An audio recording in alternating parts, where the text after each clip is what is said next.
Assalamualaikum warahmatullahi wabarakatuh. Perkenalkan, nama saya Najwa Andini dengan NIM 1A1231108.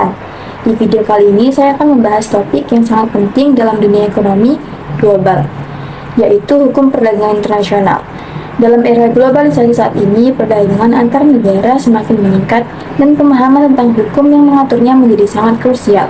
Video ini akan dimulai dengan memahami apa itu hukum perdagangan internasional.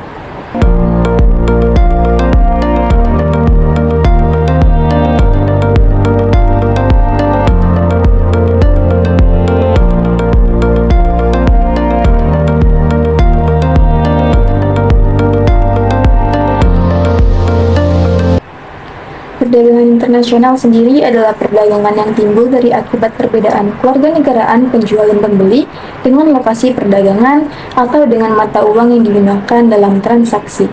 Lalu, hukum perdagangan internasional adalah sekumpulan aturan dan prinsip yang mengatur transaksi perdagangan antar negara tersebut. Hukum ini mencakup berbagai aspek, mulai dari perjanjian dagang, tarif dan bea masuk, hingga perlindungan terhadap hak kekayaan intelektual. Secara umum, hukum perdagangan internasional dapat dibagi menjadi dua kategori utama, hukum publik dan hukum privat. Hukum publik mengatur hubungan antara negara, sedangkan hukum privat berfokus pada hubungan antara individu atau perusahaan di berbagai negara.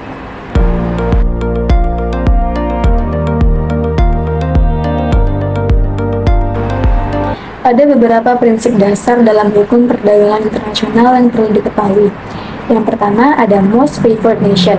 Prinsip ini menyatakan bahwa jika suatu negara memberikan perlakuan istimewa kepada suatu negara dalam hal tarif atau akses pasar, maka perlakuan yang sama harus diberikan kepada semua negara anggota lainnya. Kedua, National Treatment. Prinsip ini menegaskan bahwa setelah barang asing memasuki pasar domestik, mereka harus diperlakukan sama dengan barang lokal dalam hal pajak dan regulasi. Ketiga, prinsip Non-Discrimination. Prinsip non-diskriminasi memastikan bahwa tidak ada diskriminasi terhadap produk asing dibandingkan dengan produk domestik. Keempat, ada prinsip transparansi. Keterbukaan informasi adalah kunci dalam hukum perdagangan internasional. Negara-negara diharapkan untuk memberikan informasi yang jelas mengenai kebijakan mereka agar pelaku usaha dapat membuat keputusan yang tepat.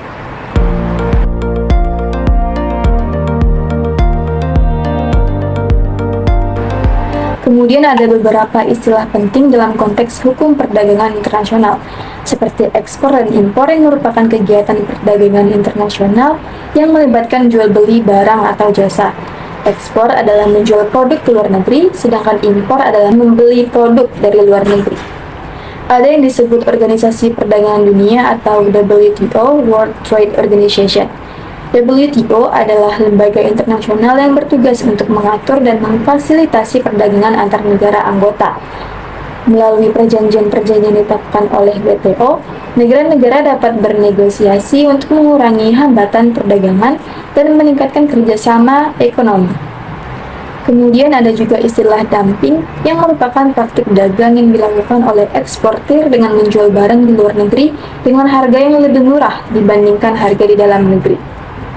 Lalu ada yang disebut General Agreement on Tariffs and Trade atau GATT, yang merupakan persetujuan umum mengenai tarif dan perdagangan. Ini merupakan perjanjian perdagangan multilateral dengan tujuan menciptakan perdagangan bebas, adil, dan membantu menciptakan pertumbuhan ekonomi dan membangun kesejahteraan umat manusia. Juga masih banyak istilah lain.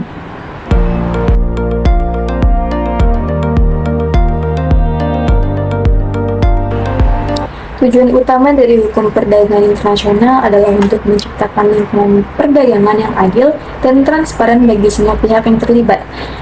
Berikut ini adalah beberapa tujuan spesifik dari hukum perdagangan internasional. Yang pertama, meningkatkan keterbukaan pasar. Salah satu tujuan utama adalah untuk mengurangi hambatan perdagangan seperti tarif dan kuota. Dengan mengurangi hambatan ini, negara-negara dapat memperluas akses pasar bagi produk mereka, sehingga meningkatkan volume perdagangan global. Kedua, melindungi hak kekayaan intelektual. Dalam dunia yang semakin terhubung, perlindungan terhadap hak kekayaan intelektual menjadi sangat penting. Hukum perdagangan internasional membantu melindungi inovasi dan kreativitas dengan memberikan hak eksklusif kepada pencipta atau pemilik paten. Ketiga, mendorong pertumbuhan ekonomi. Dengan menciptakan lingkungan perdagangan yang stabil dan dapat diprediksi, hukum perdagangan internasional mendorong investasi asing dan domestik. Hal ini pada gilirannya akan menciptakan lapangan kerja baru dan meningkatkan pertumbuhan ekonomi. Keempat, menyelesaikan sengketa perdagangan. Dalam setiap transaksi internasional, sengketa bisa saja terjadi.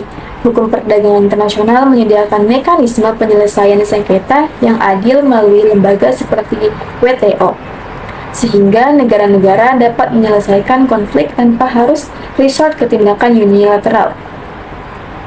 5. Mendukung pembangunan berkelanjutan. Hukum perdagangan internasional juga berperan dalam mendukung pembangunan berkelanjutan dengan mendorong praktik bisnis yang bertanggung jawab secara sosial dan lingkungan. Hal ini penting untuk memastikan bahwa pertumbuhan ekonomi tidak mengorbankan kesejahteraan masyarakat atau lingkungan.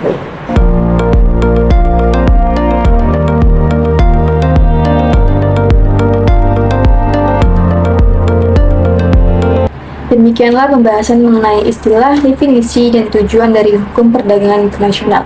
Memahami hukum ini sangat penting bagi para pelaku bisnis, pemerintah, maupun masyarakat umum agar dapat beradaptasi dengan dinamika dunia perdagangan global yang terus berubah.